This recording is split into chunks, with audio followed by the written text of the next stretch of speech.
Welcome back to the UXi podcast. Today we are talking strength and conditioning. We're pretty much 6 months into our 2025 program, and we just like to share on what the progression of the players through the conditioning program looks like. With me again, I've got Anton Moelman, who's just going to introduce our other guests, the strength and conditioning coaches from across the country. Thanks, Anton. Yeah, I think the parents have already had the opportunity to watch some podcasts presented by Matthew Boshoff and Jacqueline Martinez, our national heads of S&C. But just going around the various institutes, introducing you to the guys who've been working with your kids or your children, and potentially to those players who are watching this for the first time who might be coming in next year. Up north, we've got Chubab Villas at the Pumas Rugby Institute. We've got Nico Loubser from the Limpopo Bulls Rugby Institute. Sean Harding from Griquas. And then Mazan Falloon, who's our biokineticist up at the Pumas, will be joining us shortly. She's just invigilating. But looking forward to the responses, looking forward to giving the parents some insight into exactly what happens, especially in the first 6 months, and what your kids have been exposed to and potentially will be exposed to if they join us in 2026. Cool, thanks Anton, and we'll get going straight away with Matt. Matt, don't you want to tell us what periodization is in terms of setting up a conditioning program and how you set up that periodization to treat players who have different training ages? Obviously, not everyone arrives at the same level of conditioning. So how do you treat them differently within the program setup, and then how do you help them build confidence through that program? So I think the most important thing is that when players join us in the beginning of the year, we have our baseline testing that we do. And this gives us a good indication on where players are exactly as an individual, because we do get a great spectrum of players when we have players that have been, in the gym for a couple of years, and we get players that are entirely new to a gym. So the way we treat those two types of players are completely different. We have different programs that we run in our gyms. So we have our movement prep phase, which is primarily used in the beginning of the season in our preseason. But currently where we are now, a lot of our players are on a strength training program. A majority of our players are on that. And then ideally where we want our players to be is on what we call our conversion program. So this is more power type training, where we focus on a lot of velocity based training, which is inevitably going to improve their performance out on the field. So this is where we want our players in season. We actually have quite a good percentage of our players on these programs at the moment. But at the moment, we have majority of them on the strength program. And obviously, we have certain standards that we want our players to meet. As soon as they meet those standards, they progress on to another program. So that is our ways and means of motivating them and keeping the players engaged is our quarterly testing that we do with the players. So it gives them a good indication on where they are on a national standard level in terms of their conditioning. Okay, thanks, Matt. And Nico, I'm going to ask you, obviously your training programs is not a one size fits all. You can't treat every single player the same. How do you ensure that every single player gets a specialized training program? Yeah, so from my side, it's important to sit down with the players and to know the players themselves and especially their history and the specific demand of their position. Something that we've found, especially when we sit down with them weekly, to just look where they're at in terms of loads and everything. Players tend to shy away from weaknesses that they have. So us as S&Cs, it's our responsibility to make sure that we can narrow in on that weaknesses and to make sure that we build a better, stronger rugby player. So from our side, we've got the luxury to actually have a controlled group of students to make sure that we can tailor that program and to identify those weaknesses. Yeah. Thanks, Niku. So, Jacqueline, I'm going to ask you to do the exciting part and share some of the the remarkable improvements you've seen in conditioning across the institute.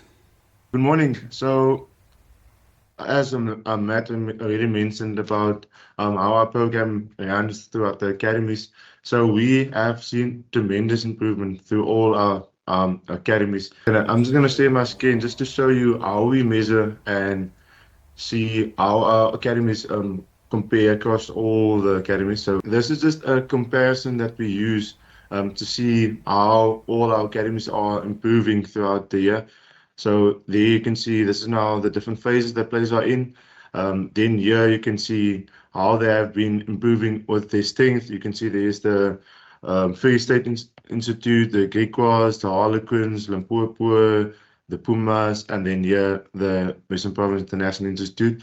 So this is a great method or way that we can see how we compare so that we can make sure that all the quality of the gym programs and the testing that we've done is on a high performance level so that none of our institutes run behind. So we know we are running the same program throughout the institute. So we make sure once a player moves from one institute to another, he's going into a similar, or you can say the same program running on the other side. So like, for example, we have a player coming from Western Province Institute going to Limpopo. We are for sure that Nico is running the same program that we are running there, and the player can just slot in with that program effortlessly.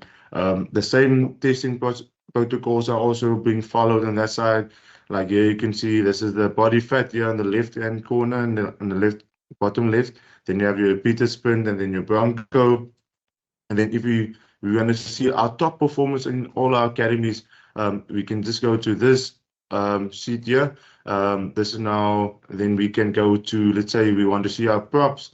We go to props, and then here we can see all the academies, the top performers in, you can see the height, the weight, body fat, then you see the bench, and also the relative. So the relative is how they compare to their body weight for their position. And then there you see your squat, measure all the testing that we do. And then if we, at the end of the year, we want to see a top performer throughout all the positions, then we can just come here to all and see which players have performed the best. So if we want to see the best bench, we can see the best squat, we can also see here. And then just to highlight some top performers that I've noticed in all the academies. For, let's say, at Limpopo Blue Bulls, we've seen Ande Hatting. He came in there with a body weight of 145 kgs, and now he's standing on 133 kgs. So that is a prop that I spoke to Nico about. That's a player that had to lose some weight just to improve his rugby, also just to be able to improve his fitness and be able to move around the field a bit more. So he has not dramatic, but you can see an impressive loss in his body weight. So that's just the indication of the program that Nico's running up there. So that's great work there. And then you can see by the Griquas, we have Tebogo Matsuwenya. He started with his squat at 150 kgs, and now he's standing on 190 kgs. So that's just also an indication of the program that Sean is running there with great improvement on that squat. Another player there by the Griquas is Ruben Prade. So he started with his Bronco at 703, and now he's standing in 541. So that's also great improvement there shown there on the Griqua side. And then by us also we have our first year student Masood Williams. So he started with his bench. He started at 90 kgs, and now he's standing at 120 kgs. So all the improvement that we're seeing now with this players is just an indication of how hard they've been working throughout this period that they've been here, and also commitment in the gym and also on the field. But this is just some key players that stood out throughout the academies. We've seen a lot of improvement, especially with our first years. But this is just some key players that I've noticed throughout the academies that's shown tremendous improvement. Thanks a lot, Jacqueline. And it's fantastic when you can actually see players that reciprocate the effort that conditioning coaches put in, and they show that progress because they put in the work. So we're going to continue with the progress, and Hubert, I want you to talk us through how the progression works now from sort of foundation phase, pre-season, going into friendlies, and then into competition phase, where most of the players are playing club rugby, and then provincial under 21 and under 19 rugby when the seasons do start. It's quite exciting that some of the institutes are also going to play against each other. But how do you treat the progression and transition now from pre-season into competition phase? Yeah, so at the start, when you start the preseason, you definitely have a difference between first year and second years usually who comes in. So we focus more aerobic based fitness in the beginning for the first 6 weeks. Then we go more into anaerobic, where it's more game based fitness. So usually with the progression that starts when the guys, if you look what Jacqueline said to the fitness as the Broncos and the times there and repeated sprints, usually drops down and gets better.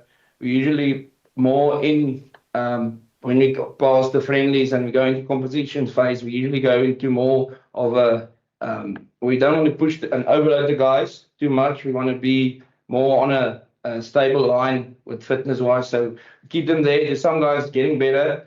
We still push them with fitness blocks and fitness on and off field, especially on the field. The one thing we do usually focus on when you go into competition phase is guys usually drop their focus when they get tired. So what we do is we focus more on a drill with the coaches. Then they come to the S&C where we push them a bit with fitness, make sure they get tired, go back.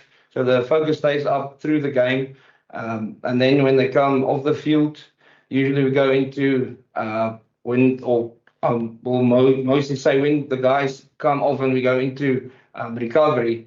It's usually for us more important to get a deloading in as well. Make sure there's not too much overloading, especially when we go into more the under-21 season coming up.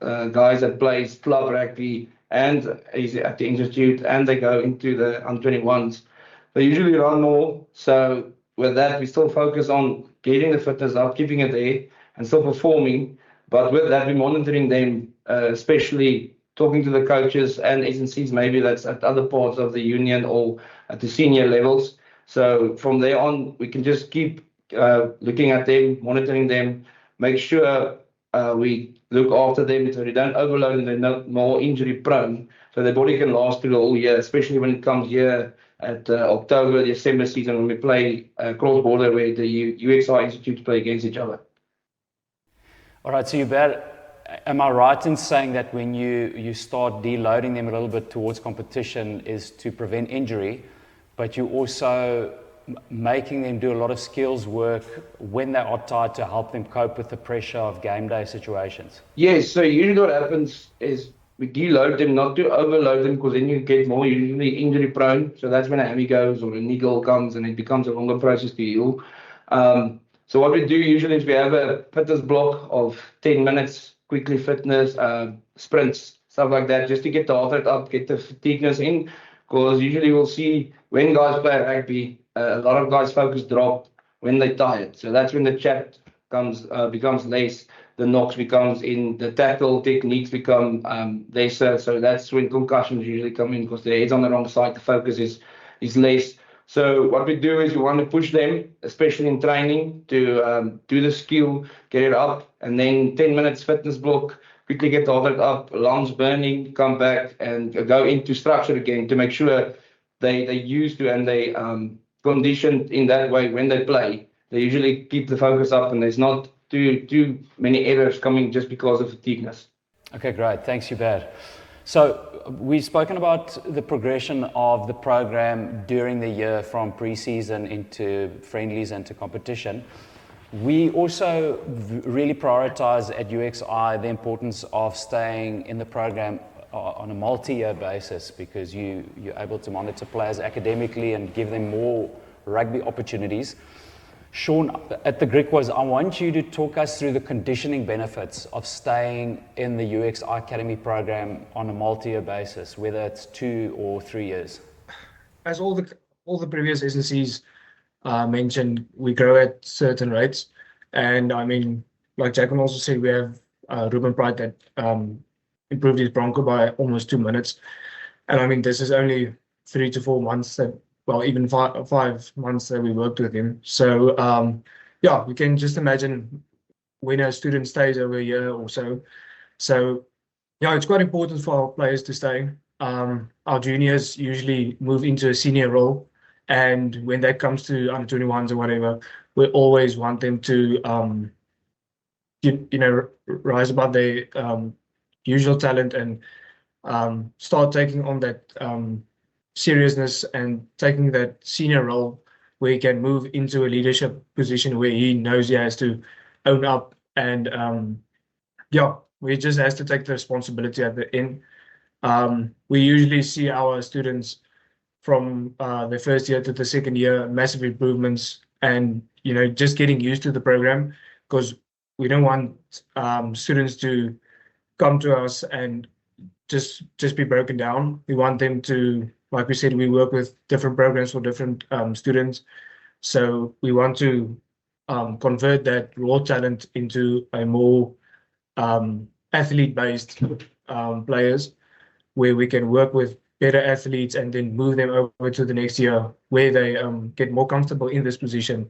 And it's easier for them to adapt when they move over to under 21 squad and get used to their training. So yeah, I think it's quite important for our players to stay over at least a course of 1 to 2 years. And obviously staying in longer just gives you so much more opportunity to be seen by, by coaches and scouts. And when you do run through the program over a multi-year program, you will become a better rugby player. So obviously injuries happen, whether you arrive with an injury or whether you get injured while you're in the program playing matches or in training. Mizan is a biokineticist up at the Puma. She was also involved in the Greek was. Mizan, don't you want to talk us through the monitoring process for injured players right from when they get that injury on the field all the way through to their return to play protocol? So within the rehabilitation and recovery process, our main priorities is actually the safety of the player and the efficiency of the process in order to ensure that they have a smooth transition from a period where they didn't play rugby back to joining the team and actually return to performance. It's very important to us that we want to ensure constant maintenance with the player in the team environment throughout the recovery process.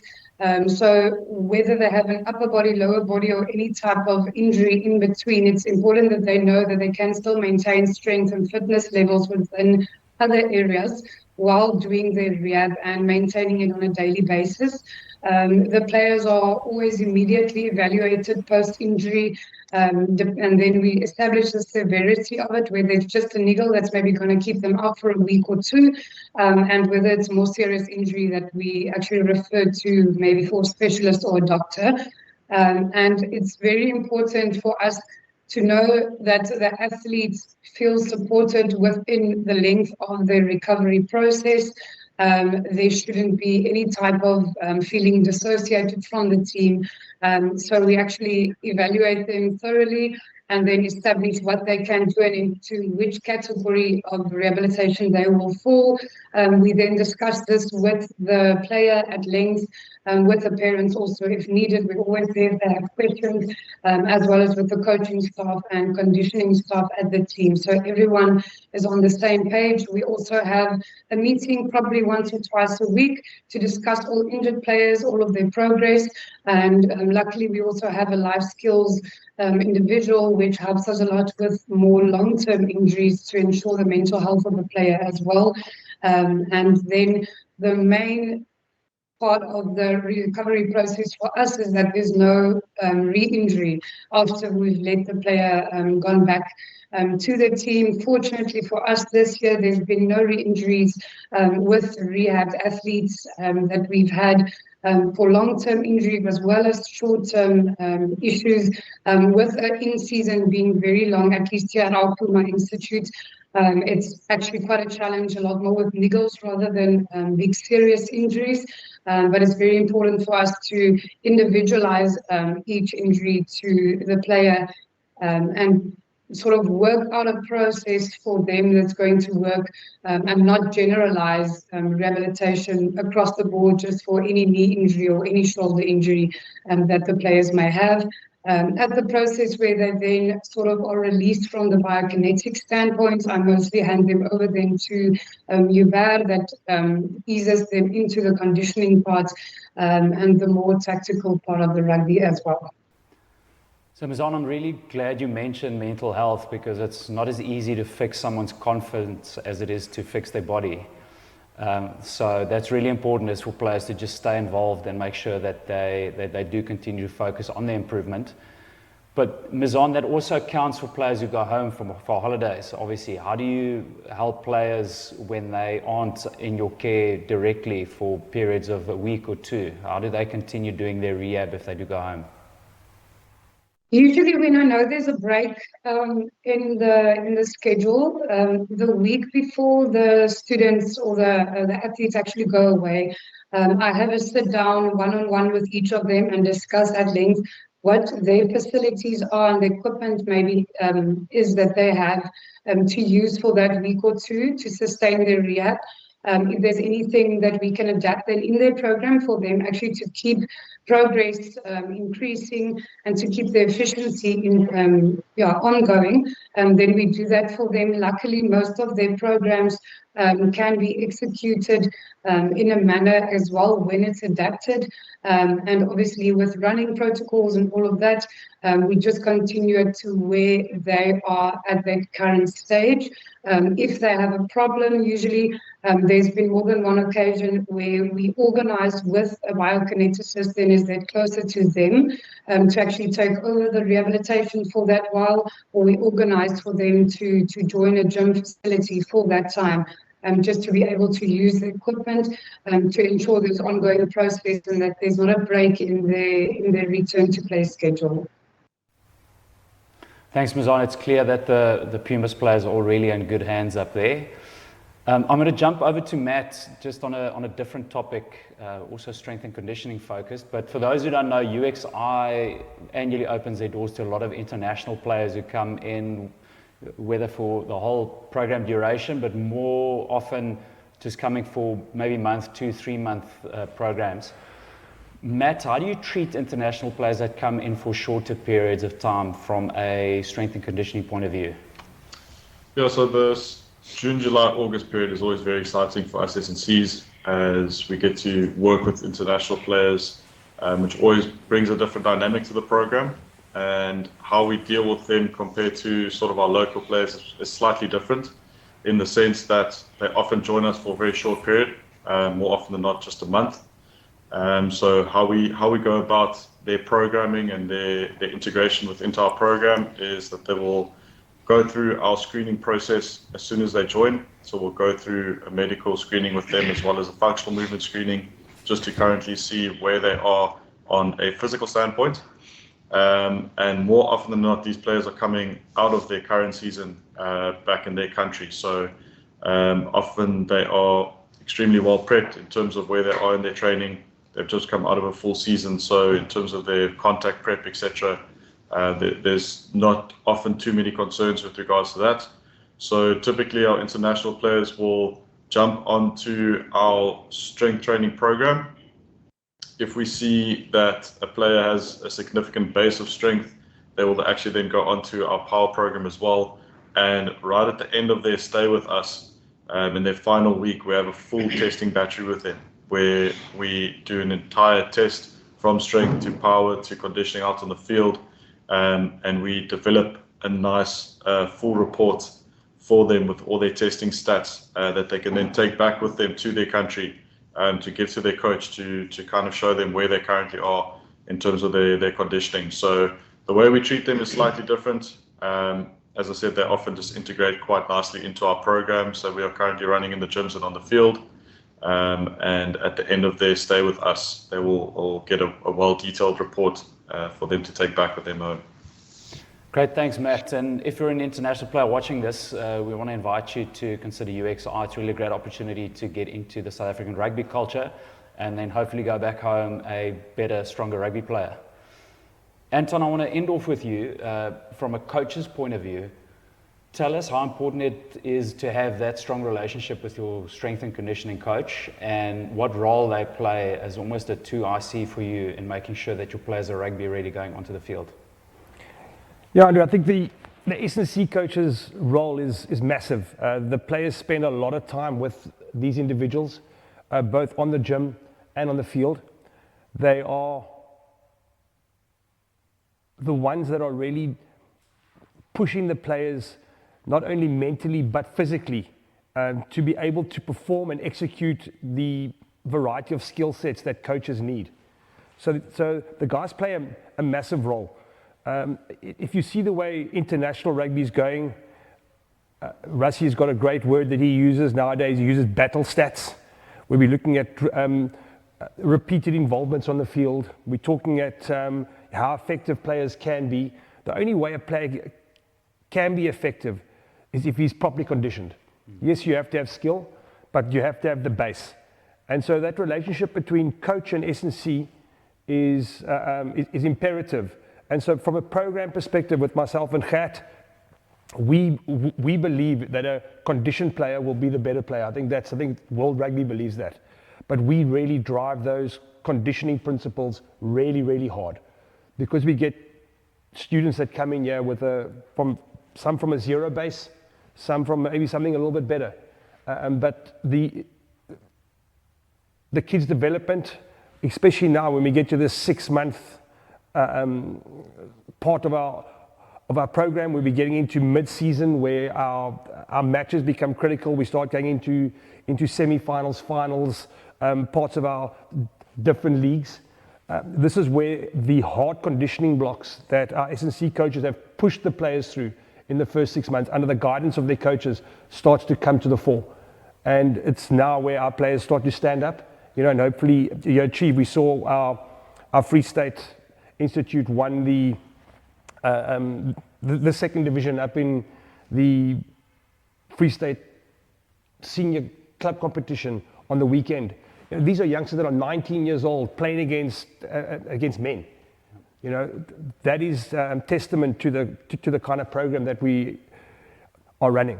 And the relationship is vital, and it's one that I think that Matthew and Jacqueline have ensured that our S&C coaches are driving at the various institutes, and it's one that I drive with Matthew and Jacqueline in terms of driving standards, driving our rope systems for specific reasons. And I do believe that we are on the right track, and we can definitely see the performance of our students getting better and better weekly. Yeah, and last question, we always treated our strength and conditioning coaches as the ears on the ground. They are the closest to the players in terms of not just conditioning, but general wellness. How do you use that information from a strength conditioning point of view to make sure players are in the right hands if they do need additional care and not just fixing their body? We've got fantastic systems within UXi. We've got our RPEs that the players are filling in at each institute after both gym and field sessions. These RPEs are filled in, get logged in with Steve Den Hollander, who then gives us weekly feedback in terms of our so-called flags, our red flags, players that are who are potentially the load is too high, or they might have been 3 days that they were sick. And we then have the ability to then have different staff members engage with these individuals, find out what's wrong. It might be something wrong off the field, it might be something wrong that's on the field, it might be nutrition. There's a whole lot of different aspects that can affect, but we've got a global monitoring system that allows us to tap into each individual and try and ensure that they are at their peak performance every time they take the field and every time they get out there and play on a Saturday. Great, thanks Anton. So there you have it, strength and conditioning is a cornerstone of any good, successful rugby player. We want to thank you for tuning in today, and we want to thank all the strength and conditioning coaches who spent some time with us on the podcast today. Until next time, this is the UXi podcast. Thanks a lot for tuning in.